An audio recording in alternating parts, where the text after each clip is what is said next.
ఒక్కసారిగా మాట తడబడటం, ముఖం ఒకవైపు వంగిపోవడం, చేతి లేదా కాలు బలహీనంగా మారడం ఇవి సాధారణ లక్షణాలు కావు. ఈ లక్షణాలు కనిపిస్తే ఏం చేయాలి? ఈ వీడియోలో తెలుసుకుందాం.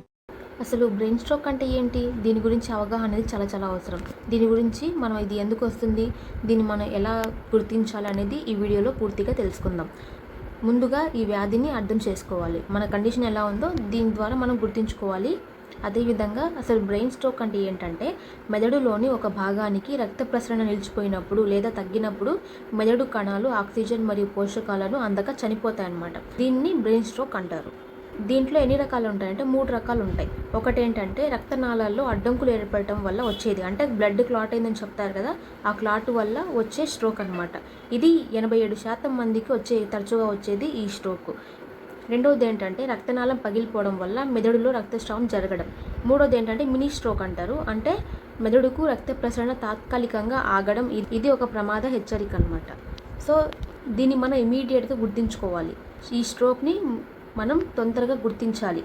అంటే మన బాడీ మనకి ఎలాంటి సైన్స్ ఇస్తుందంటే, ముందుగా మన బ్యాలెన్స్ అనేది, మన శరీరం యొక్క బ్యాలెన్స్ అనేది మనకి తప్పిపోతుంది. అంటే మన శరీరం యొక్క బ్యాలెన్స్ని మనం కోల్పోవడము, మసక చూపు సడన్గా వచ్చేసేయడము, అదేవిధంగా ముఖం ఒకవైపు పక్కకు పడిపోవడము, చేతుల్లో బలహీనత, మాట తడబడటము, వెంటనే ఆసుపత్రికి వెళ్ళాలి. ఇలాంటి లక్షణాలు ఉంటే ఖచ్చితంగా ఎటువంటి డౌట్ లేకుండా ముందుగా ఆసుపత్రికి మనం వెళ్ళిపోవాలన్నమాట. దీన్ని గోల్డెన్ అవర్ అని చెప్పేసి ఒకటి ఉంటుంది. అంటే లక్షణాలు కనిపించిన 4.5 గంటల లోపు చికిత్స అందిస్తే కోలుకునే అవకాశం చాలా ఎక్కువగా ఉంటాయి. దీన్ని గోల్డెన్ అవర్ అంటారనమాట. అంటే ఈ స్ట్రోక్ కానీ వచ్చిందంటే 2 మిలియన్ల బ్రెయిన్ సెల్స్ అనేవి చనిపోతూ ఉంటాయి ప్రతి నిమిషానికి. కాబట్టి ఈ లక్షణాలు ఉన్న వాళ్ళు ఖచ్చితంగా ముందుగా డాక్టర్ని సంప్రదించాలి. లేట్ అయితే చేయకూడదు. ఎంత తొందరగా డాక్టర్ని కన్సల్ట్ అయితే అంత తొందరగా మనం దీని నుంచి బయటపడే అవకాశం అయితే ఉంటుంది. దీని యొక్క ప్రమాద కారకాలు ఎక్కువగా ఎవరికి వస్తాయి అంటే, హై బీపీ ఉన్న వాళ్ళకి వచ్చే అవకాశం ఉంది, డయాబెటీస్ అంటే షుగర్ ఉన్న వాళ్ళకి వచ్చే అవకాశం ఉంది, ఎక్కువగా స్మోకింగ్ చేసే వాళ్ళకి వచ్చే అవకాశం ఉంది, అధిక బరువు ఉన్న వాళ్ళకి కూడా ఈ బ్రెయిన్ స్ట్రోక్ వచ్చే అవకాశం అయితే ఉంటుంది. కాబట్టి జాగ్రత్తగా ఉండాలి. అసలు దీన్ని ఎట్లా గుర్తిస్తారంటే, సిటీ స్కాన్, ఎంఆర్ఐ స్కాన్ ద్వారా గుర్తించి దాని తగ్గట్టు సర్జరీనా లేకపోతే మెడికేషన్స్ ఇవ్వడం అనేది డాక్టర్లు సజెస్ట్ చేస్తారు. అదేవిధంగా దీన్ని మనం ఎలా నివారించుకోవాలంటే, సరైన డైట్ తీసుకోవాలి.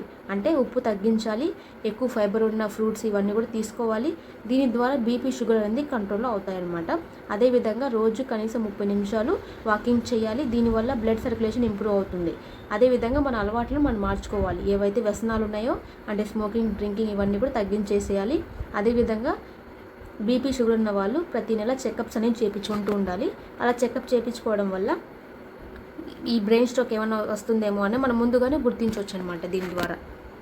సో దీనికి సంబంధించి మీకు ఇంకేమైనా డౌట్స్ ఉంటే కామెంట్ చేయండి.